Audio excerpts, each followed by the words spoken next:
It was 11 p.m. on a Tuesday when my family invaded my Chicago penthouse. They didn't knock. They used the emergency keys I had foolishly trusted them with. My brother Joshua leaned against the granite island, smelling of stale bourbon and fear. My parents Karen and David stood beside him not as visitors but as debt collectors. "We need $65,000, Lauren," my father stated, his voice void of affection. "Joshua's margin call is due." When I said no, my mother didn't scream. She didn't beg. She simply reached into her designer bag and dropped a thick legal document onto the glass coffee table. It landed with a heavy thud. It was a petition for emergency guardianship. The reason listed was mental instability. "We're doing this for your own good," she whispered, her eyes cold. "We are taking control of your assets tomorrow morning. Drop a comment and let me know where you're listening from and what time it is for you right now. I'd love to know who's part of our community." The door clicked shut behind them, and the silence of my penthouse returned heavy and absolute. I didn't chase them.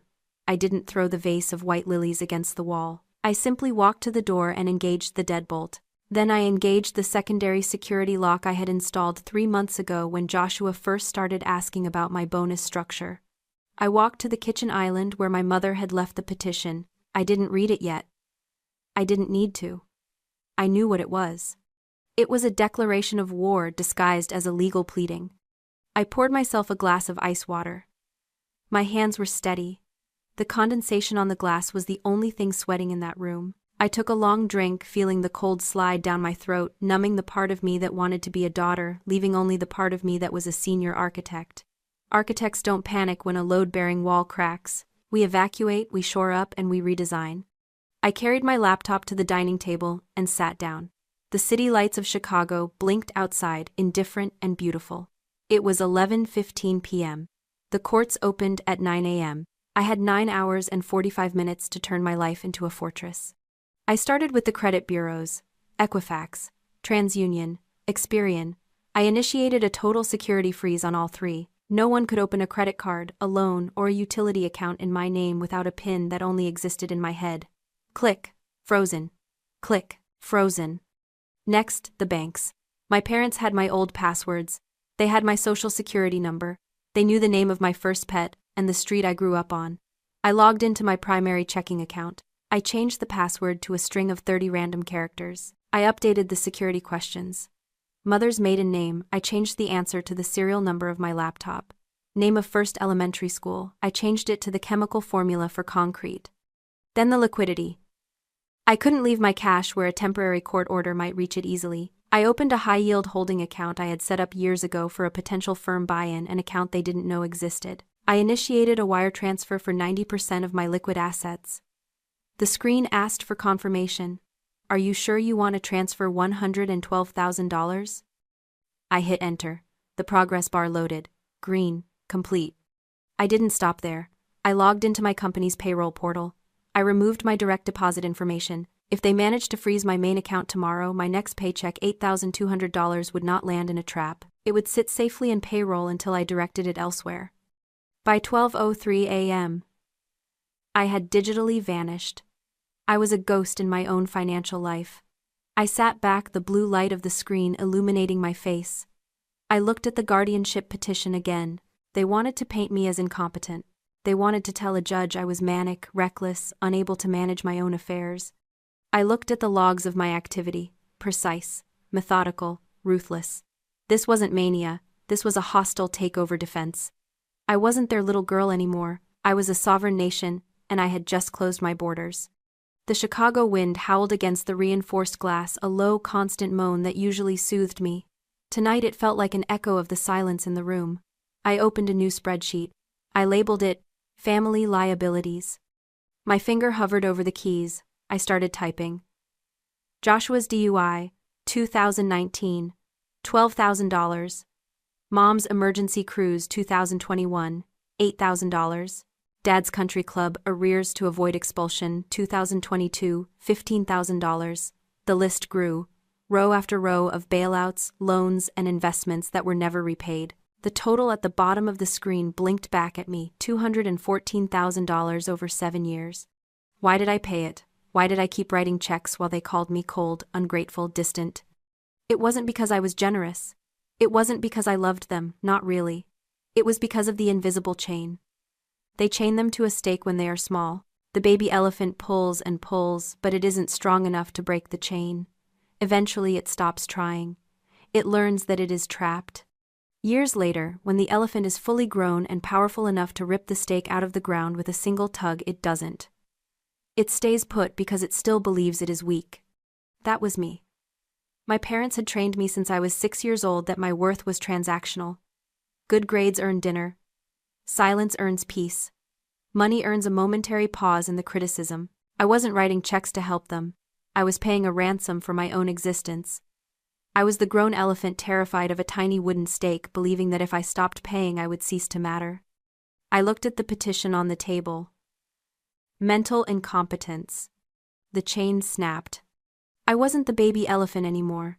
I was the architect who had just designed a 70-story skyscraper that could withstand a magnitude 8 earthquake. I looked at the spreadsheet one last time. I didn't feel guilt. I felt the cold, hard clarity of a structural engineer realizing the foundation is rotten. You don't repair a rotten foundation.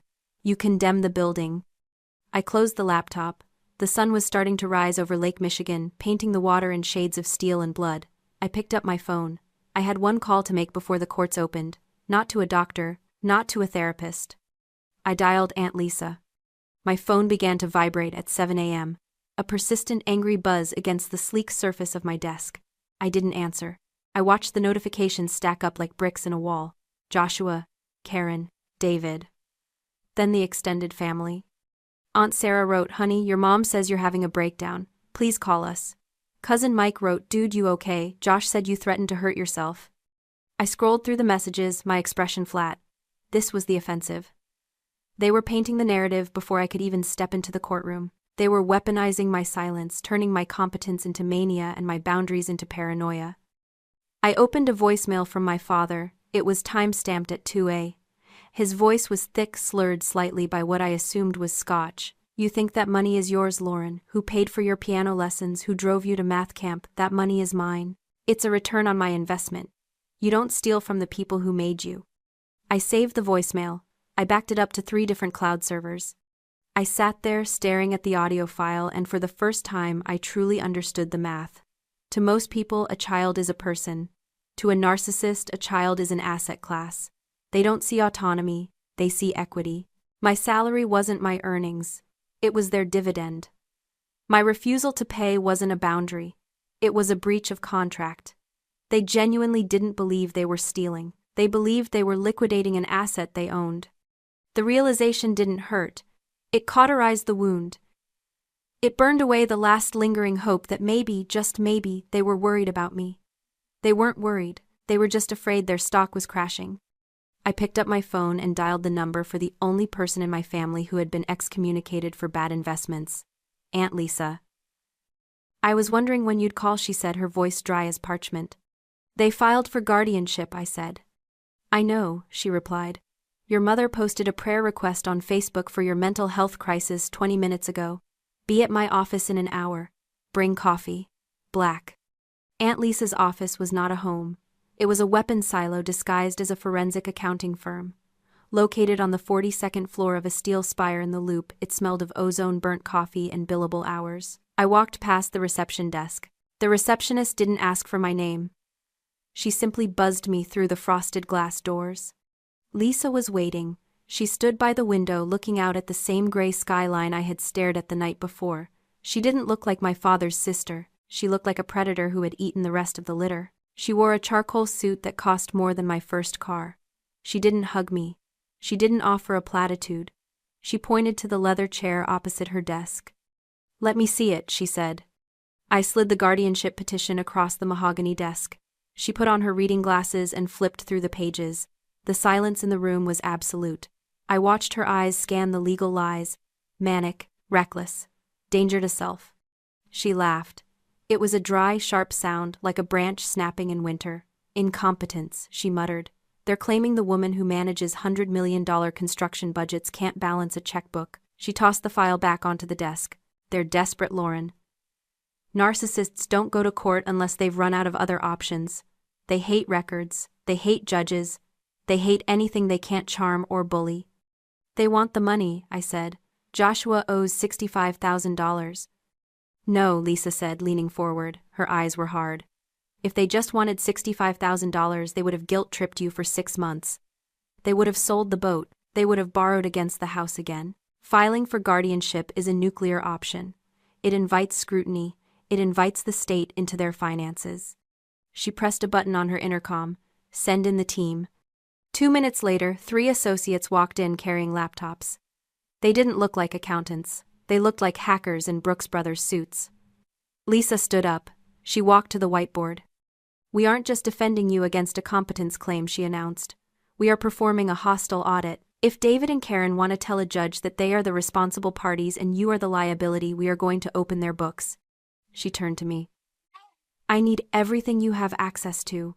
Old tax returns from before you were 18, trust documents, the address of every property they've ever claimed to own. I gave her the access codes. I gave her the social security numbers I had memorized. I watched as her team began to pull the threads of my parents' financial tapestry. On the screens, numbers began to scroll. Credit scores, mortgage liens, credit card balances. Find me the anomaly, Lisa ordered. Find me the reason they are so terrified of losing control that they'd try to lock their own daughter away. The room hummed with the sound of cooling fans and typing. I sat there drinking the black coffee someone had placed in front of me. It tasted bitter and clean. I wasn't the victim anymore. I was the client, and I had just hired the shark. It took 6 hours to find the lie. The sun was crossing the sky and dipped behind the skyscrapers, casting long shadows across the conference table. The hum of the servers had become a white noise backdrop to my anxiety. I had paced the length of the room 40 times. I had drunk 3 cups of black coffee. Then the typing stopped. One of the associates, a young man with tired eyes, printed a single document. He didn't say a word. He just walked over and handed it to Aunt Lisa. She read it. She didn't smile. She didn't frown. She just looked up at me, and for the first time, the predator's gaze softened into something that looked terrifyingly like pity. Lauren, she said, sit down. I sat. The leather chair felt cold against my back. Who owns the house in Naperville? She asked. My parents, I said. They bought it in 1998. They bought it in 98, Lisa corrected. But they don't own it. Not anymore. She slid the paper across the desk. It was a property tax history report. Look at the transfer date. 10 years ago, May 12th. I looked at the date. It was the day my grandmother Eleanor died. The deed was transferred, Lisa said, her voice steady and quiet. From David and Karen to the Eleanor Trust. I don't understand, I said. Dad told me Grandma died without a will. He said everything went to probate to pay off her medical debts. He lied, Lisa said. There was a will. And there was a trust. I just pulled the filing from the county clerk's archives. Your father didn't probate the estate. He suppressed the will and appointed himself the executor and trustee. She leaned forward. Lauren, the trust documents name a single beneficiary. My heart hammered against my ribs. I knew what she was going to say before she said it. It's you. The room seemed to tilt. Me. The house. The remaining portfolio. It was all left to you. Your father was supposed to transfer the title to your name when you turned 25. He didn't. He buried the paperwork. He has been living in your house rent-free for 4 years past the legal deadline. The pieces slammed into place with the force of a wrecking ball. The panic in their eyes, the desperation, the guardianship petition. It wasn't about the $65,000 for Joshua's gambling debt. That was just the trigger. The real terror was that I was turning 30 next month. In many trusts, a 10-year audit is automatic. They knew the clock was ticking. They aren't trying to declare you incompetent because they think you're crazy, Lisa said, her voice hard as diamond. They are trying to declare you incompetent because if you are legally incapacitated, your father remains the trustee indefinitely. He keeps the house. He keeps the secret. He keeps the control. I stood up. I walked to the window. I looked out at the city I had built, the life I had constructed from scratch while believing I was nothing but a burden to them. All those years I thought I was paying rent on my existence. In reality, they were the squatters. I turned back to Lisa. The sadness was gone. The confusion was gone. All that was left was the cold blue flame of absolute tactical precision. They are living in my house, I said. Yes, Lisa replied. And they are trying to put me in a cage to keep it. Yes. Then let's go to court, I said. and let's burn it down. The hearing took place in courtroom 402 of the Daily Center. It was a windowless box of beige acoustical tile and fluorescent judgment that smelled of floor wax and stale anxiety. My parents sat on the left. They had dressed for the role of the heartbroken saviors. My mother wore a soft blue cardigan, a costume designed to evoke sympathy, and dabbed at dry eyes with a tissue. Joshua sat beside her looking bored, checking his watch as if he had a tea time to catch once they had legally seized my existence.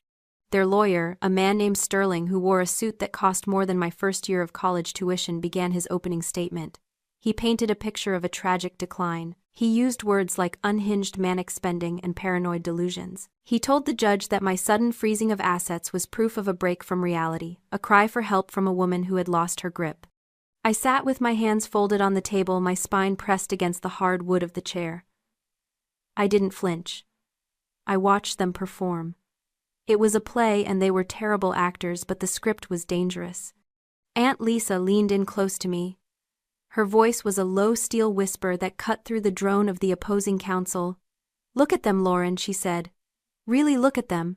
If we hadn't found that box in the basement, if we had walked in here today empty-handed, you would be in a medicated facility by Friday. They would have you on sedatives by the weekend to keep you compliant. Joshua would be driving your Porsche to the casino by Monday morning. They weren't just going to take your money. They were going to hollow you out and wear your life like a skin suit." The image hit me with the force of a physical blow. The alternate reality where they won wasn't just unfair. It was a horror movie. It was the total erasure of myself. That fear didn't make me tremble. It solidified me. It turned my blood into liquid nitrogen. Sterling finished his speech. He looked smug. He thought he had won. "Miss Vance," the judge said, looking at Aunt Lisa, "do you have a response regarding your client's mental state?" Lisa stood up. She didn't pick up the medical records. She picked up the deed.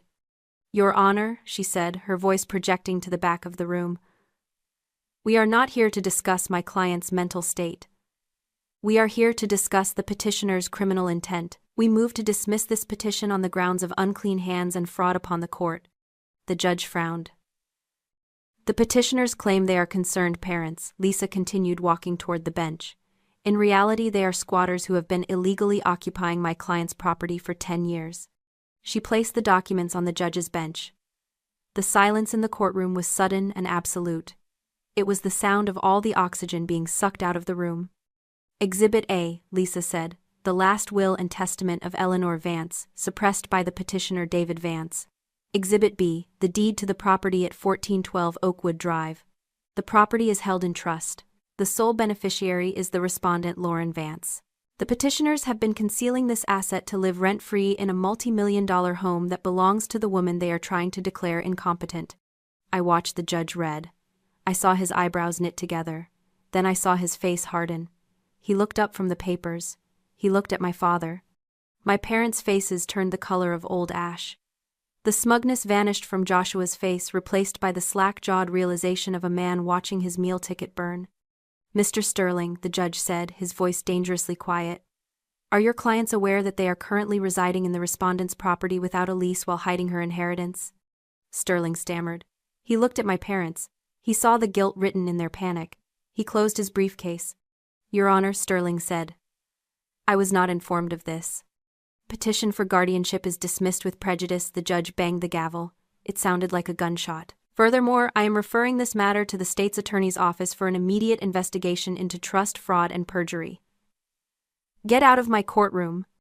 My mother started to wail, a real sound of terror this time. David slumped in his chair. Joshua looked at me, his eyes wide with shock. I didn't look back. I stood up, smoothed my skirt, and walked out. The air in the hallway was cool and clean. The war was over. The occupation was ending.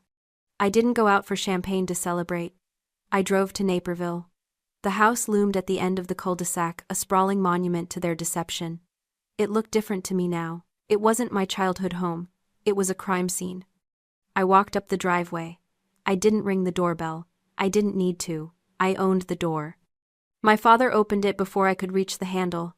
He looked 20 years older than he had that morning. He smelled of defeat and scotch. "Lauren," he started, his voice cracking, "we can explain. We were just trying to protect the asset for you." I didn't let him finish the lie. I handed him the manila envelope. This is your official notice to vacate, I said. My voice was calm, steady, and final. You have 30 days. The locks will be changed on November 1st at noon. If anything is missing, a light fixture, a painting, a single spoon, I will press charges for theft. The sheriff has a copy of the inventory list. My mother stood in the hallway, weeping into her hands. Joshua was behind her, holding a duffel bag, looking like a trapped animal. And you, I said, looking at my brother, you aren't a tenant, you don't have a lease, you are a guest who has overstayed his welcome by a decade. You don't get 30 days, you have 30 minutes. Where am I supposed to go? He whined, the entitlement still clinging to him like a bad cologne. I don't know, I said. Maybe you can bet on it. I turned around and walked back to my car.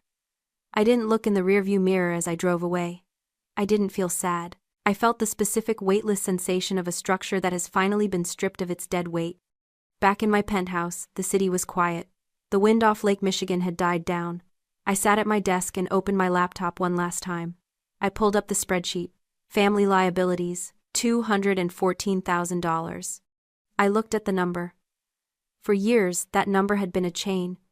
It had been the proof of my love and the metric of my exploitation. I highlighted the rows. I didn't try to collect it. I didn't send an invoice. I hit the delete key. The screen went blank. It wasn't forgiveness. It was a write-off. It was a bad debt cleared from the books so the company could finally become profitable. I closed the laptop.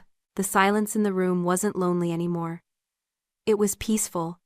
I wasn't just a survivor, I was the architect. And for the first time in my life, the blueprint was entirely mine. If you've ever had to buy your own freedom from the people who were supposed to protect you, share this story. You are the architect of your own life now.